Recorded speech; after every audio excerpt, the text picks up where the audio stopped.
Hello and welcome to our YouTube channel. आज हम पढ़ेंगे प्रिपरेशन ऑफ एराइल हैलाइड। वैसे तो ये चैप्टर का 4th प्रिपरेशन मेथड है, लेकिन एराइल हैलाइड का ये पहला प्रिपरेशन मेथड है और जिसमें कि हम किससे प्रिपेयर कर रहे हैं, by direct halogenation of aromatic hydrocarbon. NCERT में एराइल हैलाइड के दो प्रिपरेशन मेथड दिए, एक ये direct halogenation by aromatic hydrocarbon और दूसरा क्या है, सैनवियर रिएक्शन। तो इस रिएक्शन में होता क्या है, हमें उस चीज को समझना है। So let's start a video. अब direct halogenation by aromatic hydrocarbon का मतलब क्या है? इसमें क्या होता है, हम कोई एक एरोमेटिक कंपाउंड लेते हैं, जैसे कि हमने क्या ले लिया, बेंजीन। जब हम एक बेंजीन को लेते हैं, किसके साथ हैलोजिनेशन हो रहा है ना यहाँ पे। अब हैलोजिनेशन में भी हम यहाँ पे क्लोरीनेशन भी करवा सकते हैं, ब्रोमिनेशन भी करवा सकते हैं। तो अगर क्लोरीनेशन करवा रहे हैं तो मान के चलो हमने क्या ले लिया यहाँ पे, क्लोरीन। और ये किसके प्रेजेंस में लेते हैं, in the presence of Lewis acid. अब वो लेविस एसिड क्या होगा, अगर क्लोरीनेशन हो रहा है AlCl3 या फिर FeCl3 लेंगे, और अगर ब्रोमिनेशन होगा तो AlBr3 या फिर FeBr3 लेंगे। तो यहाँ पे लेविस एसिड कौन सा होता है, एनहाइड्रस AlCl3। FeCl3 भी हम ले सकते हैं। तो यहाँ पे क्या होगा, दो हैलोजन में से एक हैलोजन क्या करेगा, बेंजीन रिंग से अटैच्ड हो जाता है, और जिस पोजीशन पे भी वो अटैच होगा वहां का हाइड्रोजन और एक क्लोरीन निकल के HCl के फॉर्म में निकल जाएगा। तो यहाँ पे हमें क्या मिल जाएगा, एराइल हैलाइड।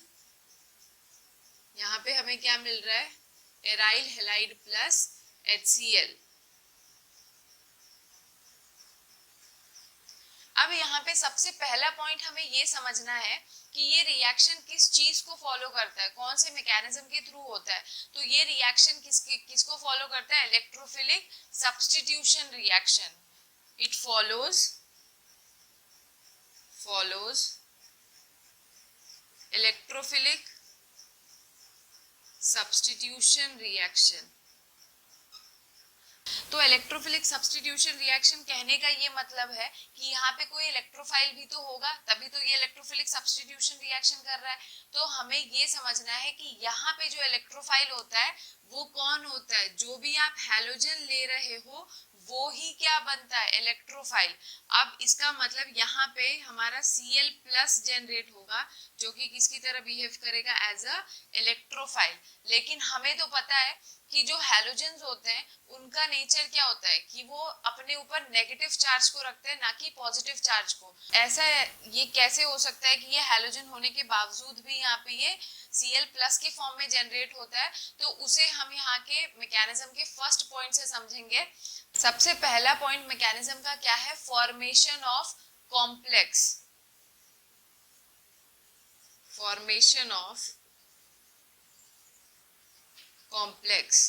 अब यहाँ पे कॉम्प्लेक्स किसके बीच में बनेगा, तो कॉम्प्लेक्स किसके बीच में बनता है, हम यहाँ पे क्या लेते हैं, एक हैलोजन लेते हैं और उसको किसके साथ ट्रीट करवाते हैं, एनहाइड्रस AlCl3 या फिर FeCl3 के साथ।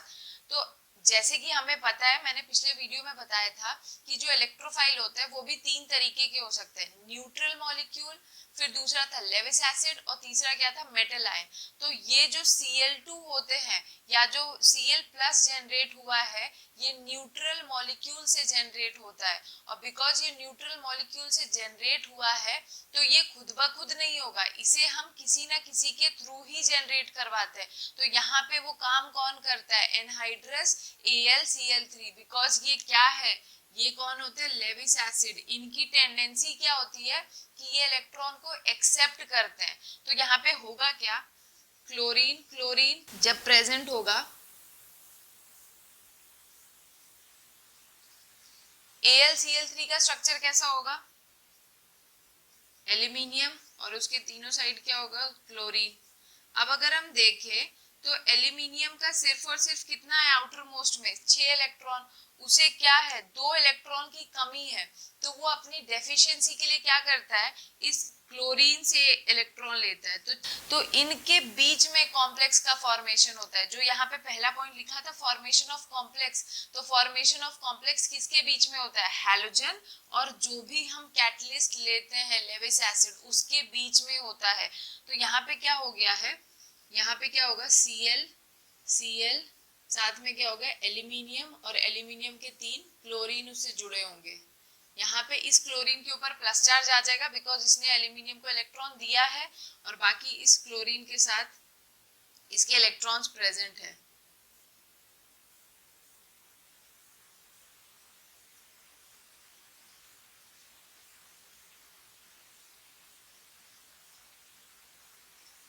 अब अगर हम यहाँ पे देखें, क्लोरीन का नेचर है कि इलेक्ट्रोनेगेटिव एलिमेंट है, और इलेक्ट्रोनेगेटिव एलिमेंट अपने ऊपर ज्यादा देर पॉजिटिव चार्ज नहीं रख सकते।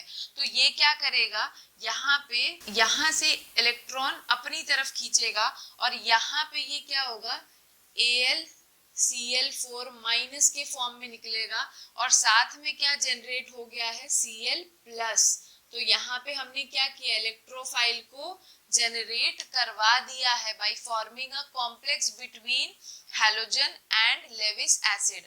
अब जो इलेक्ट्रोफाइल जनरेट हुआ है, अब मीडियम में ये इलेक्ट्रोफाइल क्या करेगा, उसको खोजेगा जो इसकी डेफिशिएंसी को पूरा करे। तो यहाँ पे इसकी डेफिशिएंसी कौन पूरा करेगा, बेंजीन। तो सेकेंड स्टेप क्या होता है, attack of electrophile on benzene. Attack of electrophile on benzene. अब हमें दिख रहा है कि ये बेंजीन है, इसके पास क्या है, इलेक्ट्रोफाइल है, और इलेक्ट्रोफाइल भी कौन प्रेजेंट है यहाँ पे, Cl प्लस। तो अब ये इलेक्ट्रॉन डेफिशिएंट है, ये चाहेगा कि इसको कोई ना कोई ऐसा न्यूक्लियोफाइल मिल जाए जिसके साथ ये क्या करे, बॉन्ड बना ले। हमने पिछले वीडियो में पढ़ा था कि जो बेंजीन होता है, ये इसके पास क्या होते हैं, लूजली हेल्ड इलेक्ट्रॉन्स होते हैं above the plane, below the plane.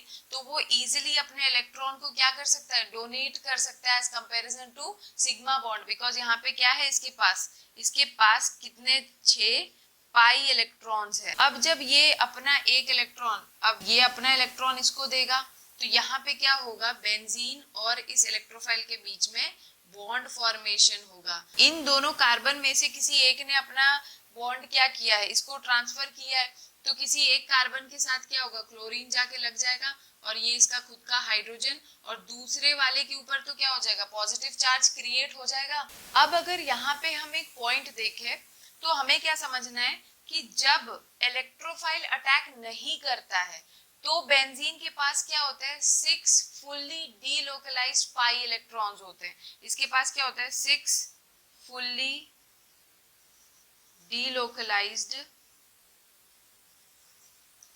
Pi electrons. ये किसकी बात कर रही हूं मैं, ये 2 2 4 5 6, ये 6 फुल्ली डीलोकलाइज्ड पाई इलेक्ट्रॉन्स होते हैं। ये पहला पॉइंट है समझने वाला। दूसरा पॉइंट ये है कि अगर हम देखें तो जब इलेक्ट्रोफाइल, ये बातें तब की हो रही है जब इलेक्ट्रोफाइल अटैक नहीं किया है। पहला ये कि इसके पास 6 फुल्ली डीलोकलाइज्ड पाई इलेक्ट्रॉन्स होते हैं। दूसरा, अगर देखें तो इन सारे के सारे कार्बन का हाइब्रिडाइजेशन क्या होता है, sp2। सारे के सारे कार्बन कैसे होते हैं, sp2 हाइब्रिडाइज्ड। sp2 हाइब्रिडाइज्ड होने का मतलब क्या है कि इसके पास एक वेकेंट p ऑर्बिटल होता है। मतलब जितने भी ये 6 के 6 कार्बन है, इनके पास क्या होगा, वेकेंट p ऑर्बिटल होता है, जिसपे कि क्या कर रहे होते हैं, 6 के 6 पाई इलेक्ट्रॉन्स क्या कर रहे होते हैं, डीलोकलाइज्ड कर रहे होते हैं कंटिन्यूअसली। इनका एक साइक्लिक सिस्टम है। बेंजीन में क्या होता है, जब बेंजीन अकेले है तो उसके पास उसके जो 6 पाई इलेक्ट्रॉन्स होते हैं, वो इन्हीं वेकेंट p ऑर्बिटल में क्या करते हैं, कंटिन्यूअसली डीलोकलाइज करते रहते हैं, कंटिन्यूअसली घूमते रहते हैं। लेकिन जैसे ही किसी इलेक्ट्रोफाइल ने इस पे अटैक किया, तो इलेक्ट्रोफाइल जब अटैक करता है, तो बेंजीन की आदत क्या है कि उसके पास लूजली हेल्ड इलेक्ट्रॉन्स है, तो वो बहुत इजीली बॉन्ड देने को भी तैयार हो जाता है। तो वो यहाँ पे इसको जैसे ही इलेक्ट्रॉन देता है, तो अब जो इसका साइक्लिक सिस्टम है, तीसरी बात क्या होती है, जैसे ही इलेक्ट्रोफाइल इससे अटैच होता है, इसका साइक्लिक सिस्टम जो है गेट्स डिस्टर्ब। यहाँ पे क्या हो जाता है, इसका साइक्लिक सिस्टम इलेक्ट्रोफाइल के अटैक की वजह से क्या हो जाता है, डिस्टर्ब हो जाता है। कैसे, अगर हम देखें तो पहले क्या था, 6 के 6 पाई इलेक्ट्रॉन्स क्या कर रहे थे, इन वेकेंट ऑर्बिटल में घूम रहे थे। यही तो बेंजीन की खासियत है, जिसकी वजह से उसकी एरोमेटिसिटी मेंटेन रहती है। अब जहाँ पे इलेक्ट्रोफाइल अटैच हुआ है, अगर हम उसका हाइब्रिडाइजेशन देखें तो इस कार्बन का हाइब्रिडाइजेशन क्या हो जाता है, sp3 हाइब्रिडाइजेशन होने का मतलब क्या है, इसके सारे के सारे p ऑर्बिटल्स क्या हो गए, ऑक्यूपाइड हो गए। मतलब अब जो 4 पाई इलेक्ट्रॉन्स है वो से इन्हीं 5 वेकेंट ऑर्बिटल में घूमता रहता है, जिससे वजह से इसका साइक्लिक सिस्टम क्या होता है, डिस्टर्ब होता है। यहाँ पे होगा क्या, रेजोनेंस होगा। यहाँ पे है ये प्लस चार्ज है, ये वाला कार्बन अपना ये वाला बॉन्ड यहाँ शिफ्ट हो जाएगा, तो अब क्या होगा, यहाँ पे डबल बॉन्ड फॉर्म होगा और ये पुराना बॉन्ड, ये क्लोरीन, ये हाइड्रोजन, और यहाँ पे क्या हो जाएगा, प्लस चार्ज क्रिएट हो जाएगा। फिर क्या होता है, फिर ये अपना इलेक्ट्रॉन इसको देगा, तो फिर अब यहाँ पे डबल बॉन्ड शिफ्ट हो जाएगा, तो स्ट्रक्चर कुछ इस तरीके से बनेगा। यहाँ पे प्लस चार्ज आ गया, यहाँ पे हमारा क्लोरीन है और यहाँ पे हमारा हाइड्रोजन है। अगर हम देखें तो इसका मतलब ये पूरा हमारा रेजोनेटिंग स्ट्रक्चर बनता है जब इलेक्ट्रोफाइल बेंजीन पे अटैक करता है। तो ये जो स्ट्रक्चर बना है इसे हम लोग क्या बोलेंगे, कार्बोकेटायन। कार्बोकेटायन जो कि इस रिएक्शन का क्या होगा, इंटरमीडिएट।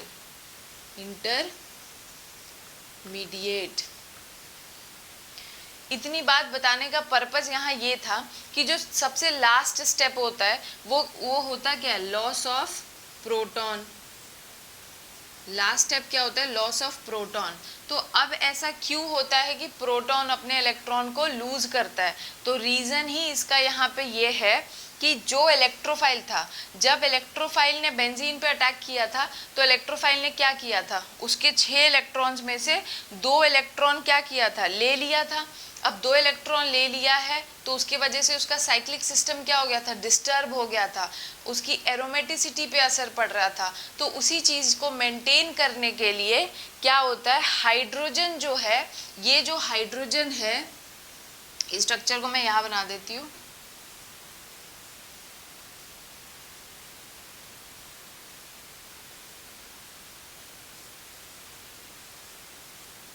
अब यहाँ पे क्या होता है, जो चीजें इलेक्ट्रोफाइल ने की है, इलेक्ट्रोफाइल ने जो उसके 2 इलेक्ट्रॉन्स ले लिए हैं और उसकी एरोमेटिसिटी या साइक्लिक सिस्टम को जो डिस्टर्ब कर दिया, उस चीज को मेंटेन करने के लिए यहाँ पे लास्ट स्टेप होता है लॉस ऑफ प्रोटॉन। मतलब क्या है कि कार्बन और हाइड्रोजन के बीच में यहाँ पे जो 2 इलेक्ट्रॉन शेयर हो रहे थे, तो ये हाइड्रोजन क्या करता है, अपने ये दोनों इलेक्ट्रॉन यहाँ पे ट्रांसफर कर देता है, और उसके बाद हमारे, और ये जो ट्रांसफर होता है ये किसके प्रेजेंस में होगा, in the presence of a base, और वो बेस यहाँ पे होगा कौन सा, AlCl4 माइनस, AlCl4 माइनस। मतलब एक Cl माइनस H प्लस के साथ किस फॉर्म में निकल जाएगा, HCl के फॉर्म में निकल जाएगा, और स्ट्रक्चर हमें क्या मिल जाएगा, वापस से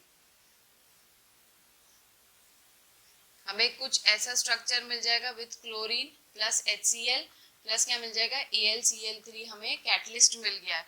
तो यहाँ पे हमें ये बात समझ आ चुकी है कि लास्ट स्टेप क्यों हुआ है, लॉस ऑफ प्रोटॉन इसीलिए होता है ताकि देखा जाए तो देखो, जैसे ही हाइड्रोजन अपना इलेक्ट्रॉन इसे वापस देगा तो इसका मतलब रिंग का जो 2 इलेक्ट्रॉन पहले इलेक्ट्रोफाइल के जुड़ने की वजह से चला गया था वो वापस अब रिंग को मिल गया है, और जैसे ही वो 2 इलेक्ट्रॉन्स वापस उसे मिल जाते हैं तो वापस से अब इस कार्बन का हाइब्रिडाइजेशन जो पहले sp3 था अब फिर से क्या बदल के हो जाएगा, sp2 हाइब्रिडाइजेशन हो जाएगा, और रिंग की एरोमेटिसिटी जो है वापस मेंटेन हो जाएगी। तो इसीलिए ये 3 स्टेप्स होते हैं। आई होप सबको समझ आया होगा। पहला क्या था, formation of complex. Complex formation क्यों होता है, इसीलिए बिकॉज जो भी हम हैलोजन लेते हैं, हैलोजन का नेचर क्या होता है, वो अपने ऊपर नेगेटिव चार्ज रखता है, पॉजिटिव चार्ज नहीं रखता है। तो पॉजिटिव चार्ज क्रिएट करवाने के लिए हम उसको क्या करते हैं, किसी इलेक्ट्रॉन डेफिशिएंट स्पीशीज के साथ रिएक्ट कराते ताकि यहाँ पे क्या हो, halogen as a electrophile generate हो। और इसी के वजह से, इस लेविस एसिड के वजह से ही ये कैरियर की तरह ही तो काम कर रहा है। जब इसने इसके साथ बॉन्ड बनाया तो इसने इससे इलेक्ट्रॉन ले लिया है, जब इलेक्ट्रॉन लिया तो इसने इलेक्ट्रोफाइल जनरेट करवाया, तभी तो ये इलेक्ट्रोफाइल जाके रिंग पे अटैक कर रहा था। तो इसी वजह से बिकॉज ये कैरियर का काम करता है, इसीलिए इन लेविस एसिड को, जो भी इन रिएक्शंस में लेविस एसिड यूज होंगे, वेदर इट इज AlCl3 और FeCl3, इन सभी को हम लोग क्या बोलते हैं, हैलोजन कैरियर, हैलोजन कैरियर। तो ये स्टेप समझ आ गया होगा। दूसरा स्टेप तो हमें पता है, अगर रिएक्शन में इलेक्ट्रोफाइल है तो डेफिनेटली वो न्यूक्लियोफाइल के खोज में रहता है, बिकॉज यहाँ पे ये न्यूक्लियोफाइल के खोज में है और न्यूक्लियोफाइल का रोल यहाँ पे कौन अदा करता है, बेंजीन। अब बेंजीन क्या करेगा, इसको जब अपने 6 इलेक्ट्रॉन्स में से 2 इलेक्ट्रॉन देता है तो इसका साइक्लिक सिस्टम जो है वो डिस्टर्ब हो जाता है। जिस चीज को मेंटेन करने के लिए आखिरी स्टेप होता है, that is loss of proton, क्योंकि जैसे ही प्रोटॉन अपना इलेक्ट्रॉन देके रिंग को वापस निकल है HCl के फॉर्म में, तो रिंग के पास वापस अब उसके 6 के 6 इलेक्ट्रॉन्स आ गए, 6 फुल्ली डीलोकलाइज्ड इलेक्ट्रॉन्स आ चुके हैं। अब वापस रिंग में क्या होगा, इन 6 इलेक्ट्रॉन्स का डीलोकलाइजेशन शुरू हो जाएगा, जिसकी वजह से बेंजीन की एरोमेटिसिटी जो है वो मेंटेन रहती है। तो ये पूरा था direct halogenation of aromatic hydrocarbon. अब हम एक क्वेश्चन समझेंगे कि क्यों ये इलेक्ट्रोफिलिक सब्स्टिट्यूशन रिएक्शन देता है, क्यों ये इलेक्ट्रोफिलिक एडिशन रिएक्शन नहीं देता है। तो अब हमें समझना है कि क्यों बेंजीन इलेक्ट्रोफिलिक सब्स्टिट्यूशन रिएक्शन दे रहा है, एडिशन रिएक्शन नहीं देता है, एडिशन रिएक्शन नहीं देता है। तो जनरली जितने भी इलेक्ट्रॉन रिच स्पीशीज होते हैं वो इलेक्ट्रोफिलिक रिएक्शन तो देंगे। हमें पता है बेंजीन क्या होता है, ये इलेक्ट्रॉन रिच स्पीशीज है। अगर इलेक्ट्रॉन रिच स्पीशीज है तो ये डेफिनेटली इलेक्ट्रोफिलिक रिएक्शन ही देना चाहेंगे, लेकिन अब उसके पास भी चॉइस है कि वो सब्स्टिट्यूशन देगा कि एडिशन देगा। तो क्यों बेंजीन एडिशन रिएक्शन नहीं देता है और सब्स्टिट्यूशन देता है, उस चीज़ को समझने के लिए हम एल्कीन का एग्जाम्पल लेंगे। अगर हम एल्कीन में देखें तो एल्कीन भी क्या करता है, अगर इलेक्ट्रोफिलिक रिएक्शन करता है, जैसे कि एग्जाम्पल में अगर हम ले लें, अगर HCl के साथ रिएक्ट कर रहा है तो यहाँ पे ये हैलोजन है, इसका नेचर क्या है, ये इलेक्ट्रॉन ले लेगा और यहाँ पे क्या होगा, H+ एज इलेक्ट्रोफाइल क्या करेगा, जनरेट करवा देगा। यहाँ पे H+ क्या है, इलेक्ट्रोफाइल है। अब यहाँ पे पाई इलेक्ट्रॉन्स है ना, तो पाई इलेक्ट्रॉन्स का नेचर क्या होता है, वो इलेक्ट्रोफाइल को इलेक्ट्रॉन्स देंगे ही देंगे। तो वो क्या करेगा, इसको इलेक्ट्रॉन देगा, तो यहाँ पे क्या बन जाएगा, इस कार्बन पे प्लस चार्ज आ जाएगा और ये कार्बन पे हमारा हाइड्रोजन जाके जुड़ गया है। तो इसका मतलब आउट ऑफ द 2 कार्बन एक की वैलेंसी तो हाइड्रोजन से सेटिस्फाई हो गई है, लेकिन दूसरे पे प्लस चार्ज जनरेट हो जाता है। हमने अभी इस वाले रिएक्शन में देखा, यहाँ भी carbocation as a intermediate generate हो रहा था और ये एल्कीन के रिएक्शंस में भी carbocation as a intermediate generate होता है। तो यहाँ पे carbocation as a intermediate generate हो गया, लेकिन एल्कीन में क्या होता है, सेकेंड स्टेप होता है अटैक ऑफ न्यूक्लियोफाइल। तो यहाँ पे क्या होगा, सेकेंड स्टेप में हमारा न्यूक्लियोफाइल जैसे कि Cl-, यहाँ पे क्या करेगा, Cl जो है वो अटैक करता है। तो अब जब ये Cl इस पे अटैक करेगा तो हमारा कुछ इस तरीके से कंपाउंड बन जाएगा, मतलब ये बन गया हमारे पास एल्काइल हैलाइड। तो अगर हम देखें तो हमें दिख रहा है कि एडिशन रिएक्शन में जो सैचुरेशन है वो बदल जाता है। यहाँ पे एडिशन रिएक्शन देने के वजह से, ये कौन सा रिएक्शन दे रहा है, इलेक्ट्रोफिलिक एडिशन रिएक्शन। तो इलेक्ट्रोफिलिक एडिशन रिएक्शन देने के वजह से ये डबल बॉन्ड से किस में कन्वर्ट हो गया, सिंगल में, मतलब एल्कीन से किस में कन्वर्ट हो गया, एल्केन में। मतलब इसकी जो बॉन्ड्स हैं वो सारे के सारे क्या हो गए, सिंगल हो गए। अब अगर बेंजीन का केस समझे तो बेंजीन के केस को समझने के लिए हमने क्या किया है, सेम बेंजीन लिया है। अगर उसके पास भी इलेक्ट्रोफाइल आएगा तो उसका भी नेचर सेम है, वो अपने पाई इलेक्ट्रॉन्स देता है और यहाँ पे कार्बोकेटाइन जनरेट कर लेगा। यहाँ पे क्या हो जाएगा, इस यहाँ पे एक कार्बन पे क्या हुआ, इलेक्ट्रोफाइल लग गया, साथ में हाइड्रोजन है और दूसरे कार्बन पे क्या होगा, प्लस चार्ज क्रिएट हो जाएगा।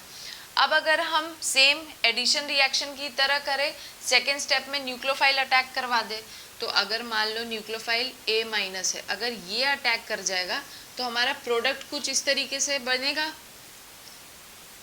ये हमारा क्या हो गया, एडिशन प्रोडक्ट बन गया है। लेकिन अगर इसी कार्बोकेटाइन का हम सब्स्टिट्यूशन करा दे, अगर इसी का हम क्या करा देते, सब्स्टिट्यूशन, तो सब्स्टिट्यूशन में क्या हो रहा था, ये जो हाइड्रोजन लगा था ये अपना इलेक्ट्रॉन इसको वापस दे के जाता है। ये इलेक्ट्रॉन वापस इसीलिए दे के जाता है ताकि रिंग से जो 2 इलेक्ट्रॉन निकले थे इलेक्ट्रोफाइल के लगने के वजह से वो वापस रिंग को मिल जाए और रिंग के पास वापस 6 फुली डीलोकलाइज्ड पाई इलेक्ट्रॉन्स आ जाए और उसकी एरोमेटिसिटी मेंटेन रहे। तो यहाँ पे कंपाउंड कुछ इस तरीके से बन जाएगा और यहाँ पे इलेक्ट्रोफाइल लग गया। तो अगर अंतर देखें, एडिशन प्रोडक्ट में एरोमेटिसिटी जो होती है, जो बेंजीन की खासियत है वो ख़त्म हो जाती है, लेकिन सब्स्टिट्यूशन से बेंजीन की एरोमेटिसिटी जो है वो मेंटेन रहती है। तो इसी वजह से जो बेंजीन है वो क्या करता है, इलेक्ट्रोफिलिक सब्स्टिट्यूशन रिएक्शन शो करता है, ना कि इलेक्ट्रोफिलिक एडिशन रिएक्शन।